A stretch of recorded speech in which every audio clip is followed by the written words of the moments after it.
Good morning, good afternoon, good evening, everyone. Lottie here from Meg Languages, and today I'm so excited. We have a very special guest who's able to join us. Kyle Wagner is going to be joining us. He is the founder and lead PBL and learning design coach for Transform Educational Consulting Limited, an organization that empowers forward-thinking schools and educators to create more globally, socially, and emotionally aware citizens through project-based learning. He's worked with educators in schools all around the world to develop transformative learning experiences. He's authored The Power of Simple, and I know he's got another book coming. And he holds a Master of Education in Teacher Leadership focused on developing democratic classrooms and distributed leadership models. Welcome, Kyle. It's so awesome to have you here.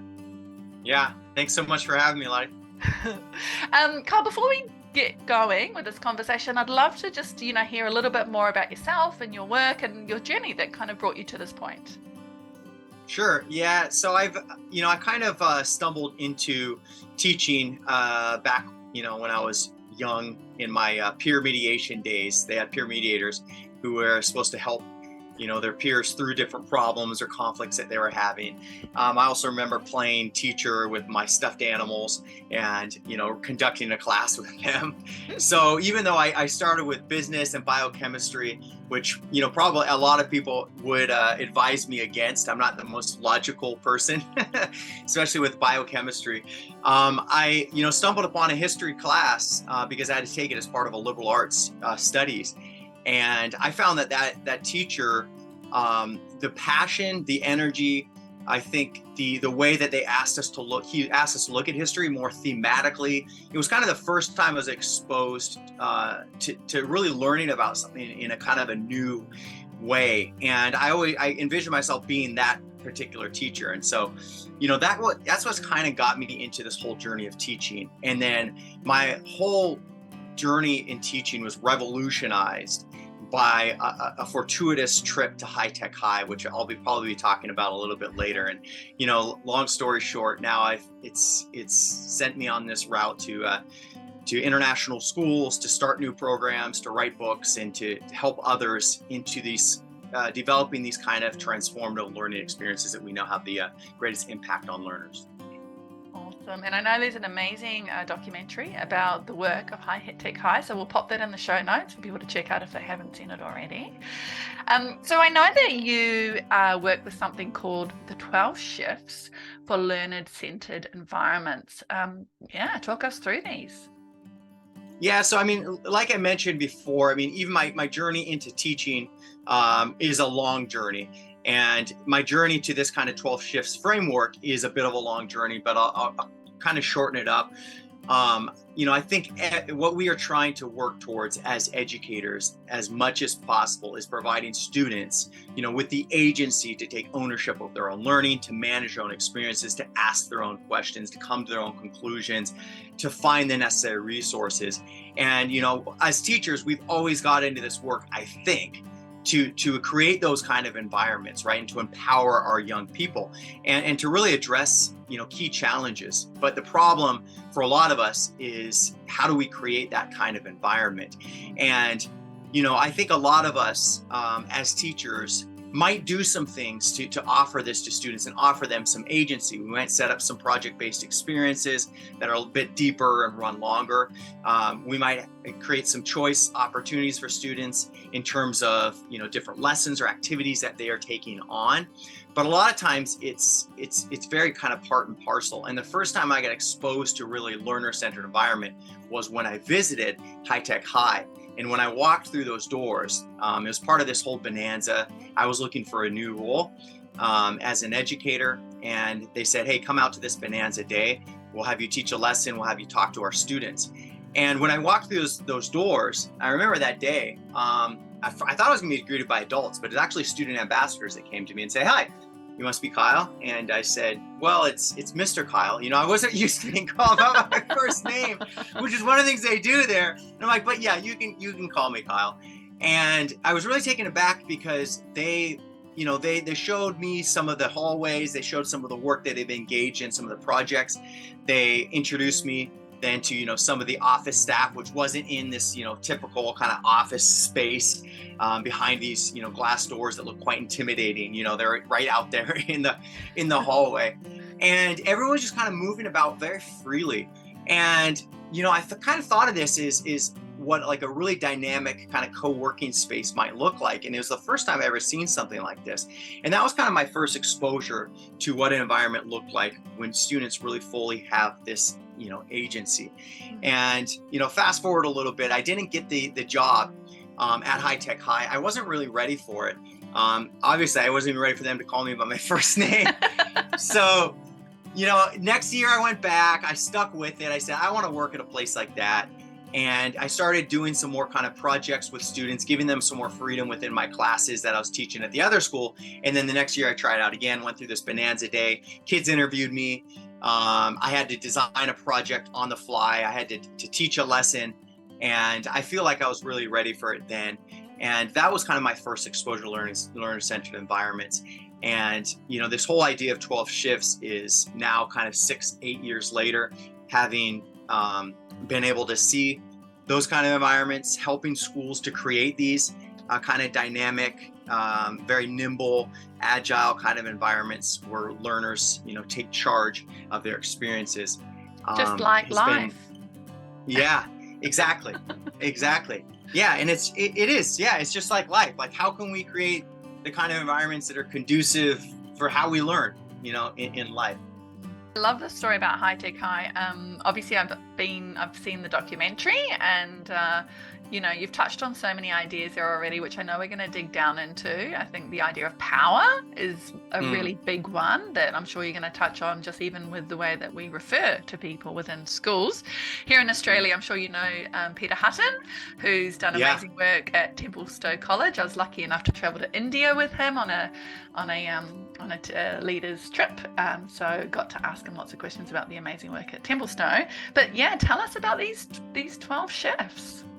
Sure. So yeah, Templestowe is wonderful, and a complete, student-run school, from the clubs to the electives to the actual board that makes decisions.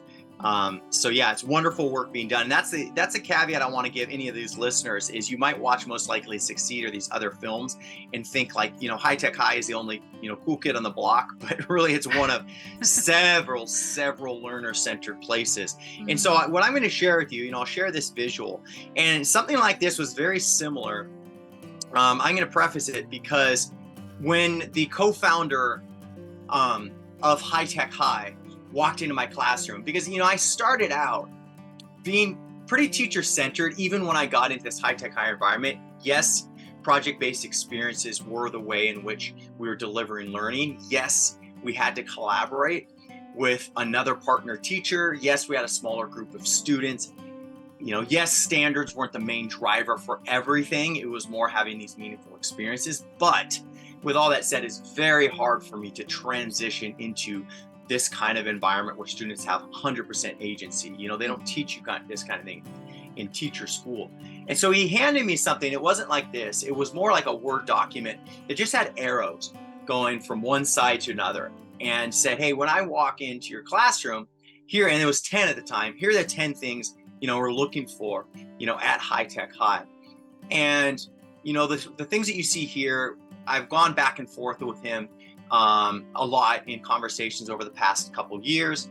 I've expanded it to 12, attached some visuals. We have the arrows going both ways in some things because it's not such a binary, like this is teacher-centered, this is learner-centered, but it just kind of has those main kind of headings in terms of what we are looking for. And so, that's what I became fascinated around this framework, and really trying to include as many case studies. Peter Hutton's, by the way, is going to be part of the book as well, around how these educators are moving to these kind of learner-centered environments. I just have to say, Kyle, the first time I came across the students from Templestowe College, I was at a conference in Melbourne many years ago, and it was all educators, and I sat down in my seat and I was sitting next to 4 high school students, and the person speaking said, right, turn to the person next to you and discuss this idea, and everyone's speaking to principals and teachers, and there I was talking to a grade 10 or 12 student, and I was really quite thrown because it had never happened. I loved it in the theory, but the reality of it sort of happening was especially for the first time was it threw me a little, for sure. So yeah, so how was the conversation in terms it was of great. like what you talked about? Yeah, it was great. It was great. They had some great ideas, and I think too, as a teacher, you always sort of, the back of your mind is thinking, praising things in certain ways. But I just let I was there not as a teacher, I was there as a delegate, and so were they. So we just had a great conversation, and I mean, they were very engaged young people as well. They had great ideas, so it was awesome to hear them. Yeah, I love that too, that you came as a delegate, right? I mean, there's so many stakeholders in learning, and it's so interesting that we have a lot of times we talk about student agency, and we're like, there's whole conferences, and you're like, wait, where are the actual the kids? We're right? at, we're at 90% of the school attendees. Yeah, the exactly. Children, the young people. Yeah, one of the, I'm probably going to be quoting him a lot, but the one who walked in my door, Rob Rudin, says, hey, your curriculum walks in your door, a new curriculum every day, right? Mm. And what we can learn from our young people, and if we don't just limit it to, what we have to impart through whatever kind of textbook or curriculum we have. I mean, obviously everything's at a click of a mouse away now, but students have so many stories and so many insights to share, and if we can somehow tap into that and harness that in these environments, then think about the kind of learning that will take place, and we are not necessarily the stopgap in classrooms for all learning. Absolutely not. Now talk us through some of these shifts, because these might be new to people, or they might be somewhat familiar with them, but yeah. Sure. Yeah, I mean, the first couple, like learning design, learning process, and inquiry, is just kind of reconsidering, how we engage students in learning experiences. Now, we all have our curriculum, of course, and we all have maybe traditional or typical units of study that we deliver, and with good reason. We want to teach kids how to be mathematicians. We want to teach them how to be scientists. We want to teach them how to write, how to speak. But a lot of times the way in which it's delivered is kind of from a content standpoint, and kids take exams and they kind of exit.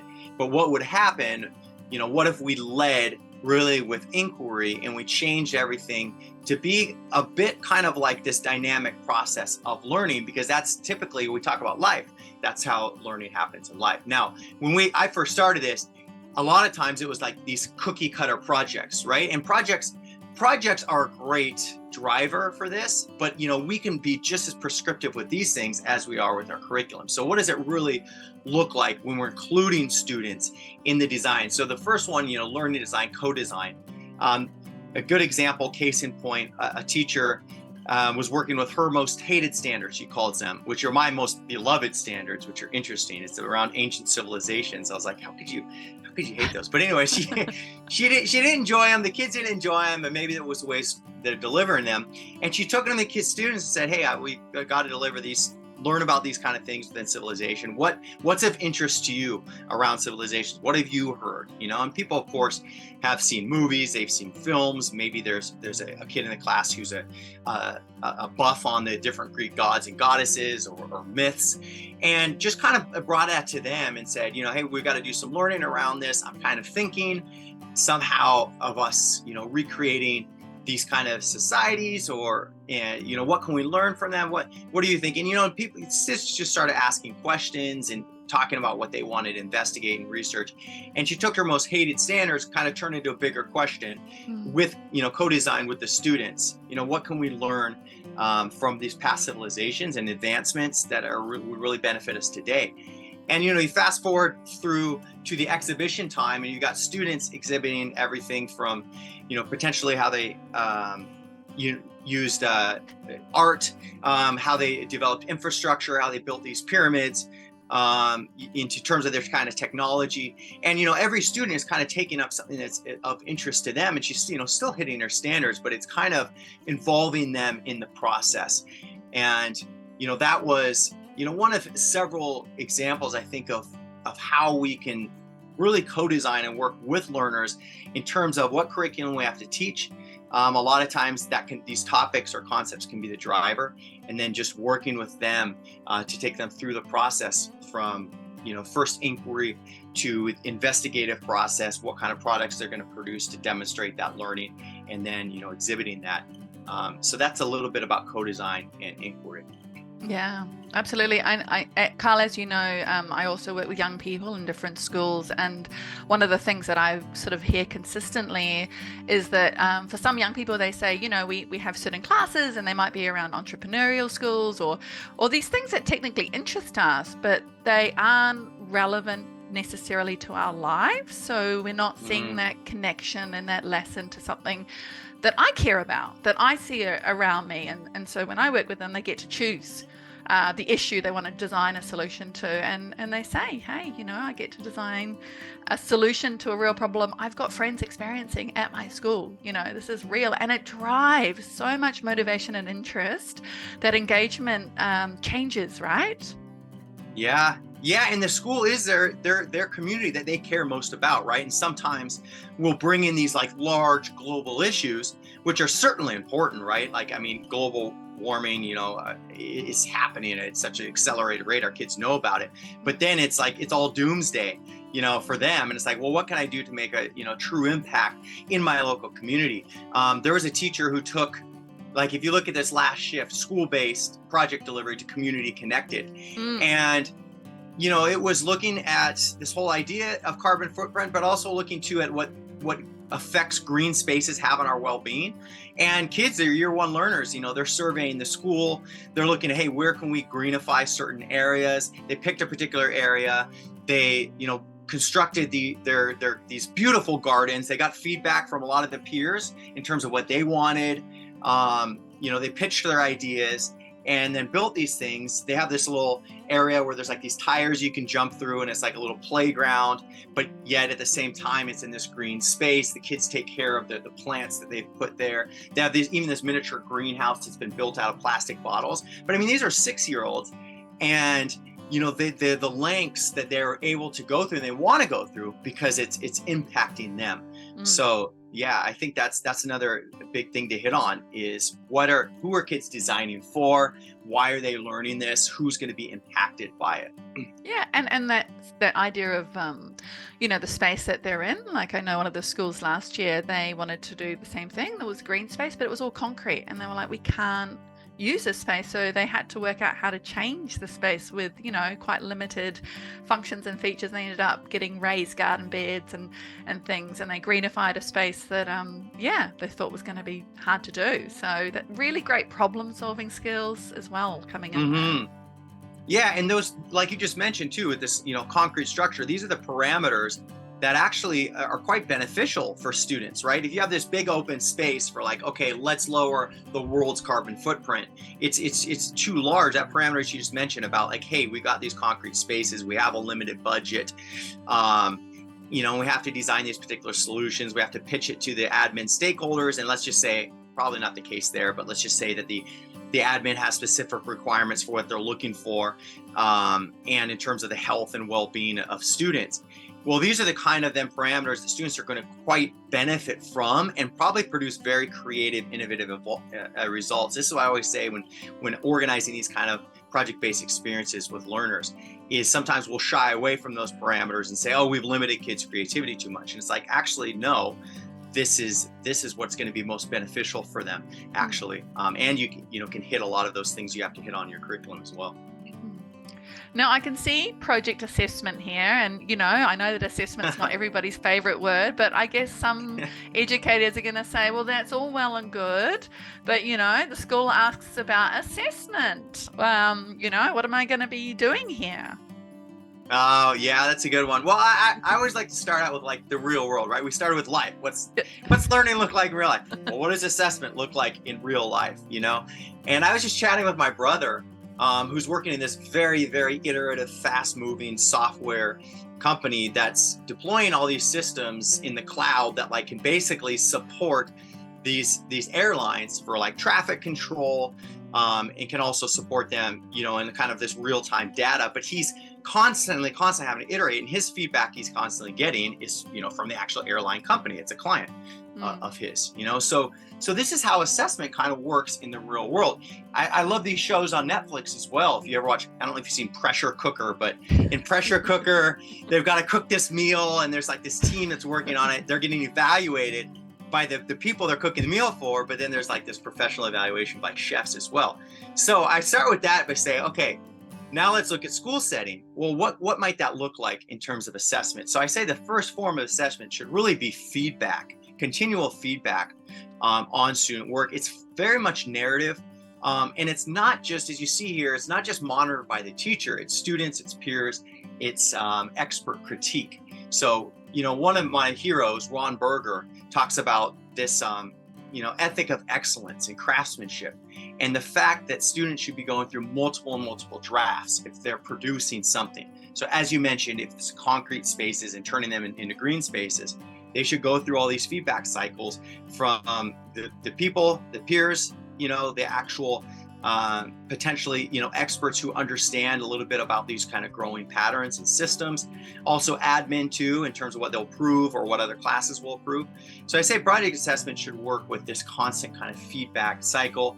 Now, in terms of teachers monitoring individual student work, there's process journals that they can use as well for individual students, which a lot of times is great. These can be in the form of digital types of, interactive journals that students are keeping to go through each of the steps of the process, milestones that teachers are creating, and this whole idea of formative, right? It's more formative than is summative. We all know as teachers the difference between formative and summative, but we kind of think of like summative is that big shot at the end. There's just one product they produce. But I'd encourage teachers to think more of, I'm getting feedback all along the way of students' demonstration, in terms of these skills. So I asked them to go look at the learning experience you designed. And if we take the green spaces example, like what particular skills, what particular standards are students going to need to tackle this? How then am I going to support and monitor, and evaluate them along the way? And how am I going to set up some of these opportunities or these milestones? So if students are going to, pitch their initial proposal for what they're going to do with the green space, they might have visualized it in some kind of CAD programming. We'll set up those opportunities for them to present. You as a teacher can, of course, be able to mark them, but then also peers can give their feedback as well. So it's very kind of iterative. At the end then, if you want to report according to your standards, you can, because you have evidence you've collected along the way. But more importantly, you have more of a journey of kind of their growth, and it can be more kind of narrative based. Awesome. Now, we don't have all day, unfortunately. I'd love to talk to you all day about these, but we know you've got a book coming out. But before we wrap up, I really wanted to hear your thoughts on this discussion learning experiences, because you've got facilitated slash Socratic, and that word Socratic might be new for people. So yeah, tell us a bit about what that shift looks like and means. Sure. And, so I'll illuminate this through walking into a classroom. If you ever walk into a Montessori classroom, I just got exposed to Montessori, developing a bit of an adolescent program with one of the schools. But if you walk in there and you're looking for the teacher sometimes is hard to find. Kids are engaged, right? And they're on the floor. You're trying to they're on the floor. Like, what's going on? These three kids are conversing, around some idea. There's a text, there's a piece of text that they're looking at. And so they're having a Socratic discussion around that. Some students are maybe off in the corner, they're drawing up some designs that they've thought of for maybe something that they're working on. Some students are one-to-one conferencing. And this kind of a setup where it's facilitated, it's Socratic, is what we should expect, I think, when we're walking into a learner-centered environment. Now, there are some strategies that help. So a lot of teachers will use Socratic seminars, Socratic discussions, and these are very much kind of student-led discussion. There's an inner circle and there's an outer circle.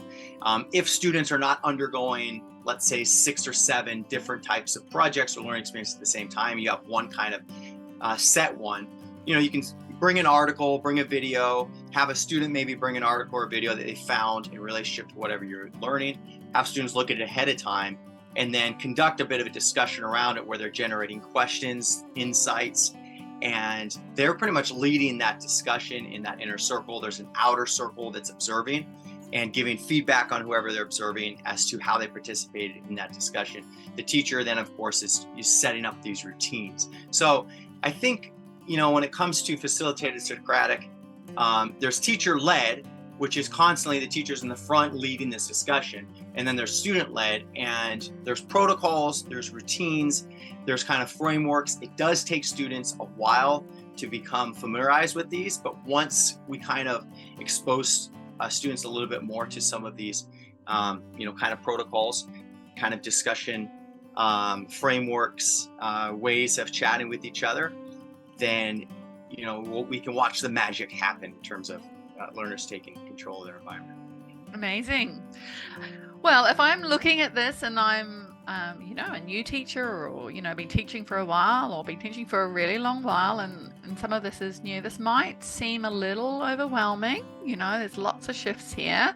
So what are your 3 top tips, or your top tips on getting started with this work? Discussion with your students around, their learning. I think us as teachers asking more questions and asking really probing, curious questions of our students is a good starting point. A teacher that might be have taught for a long time might look at that and say, wow, it's overwhelming. But really, it's not necessarily overwhelming. It's just good teaching and learning. So I'd say my top tip, whatever you have to teach, start by asking students, finding out a little bit what they know about that particular topic, what interests them, what questions do they want to explore, what puzzles might they have, how might they investigate those.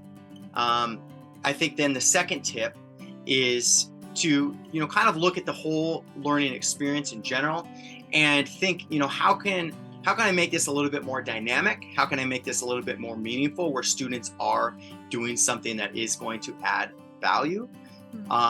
So that's, another tip. So first, have the discussion with the students. Think, how can I make whatever I'm teaching a little bit more meaningful?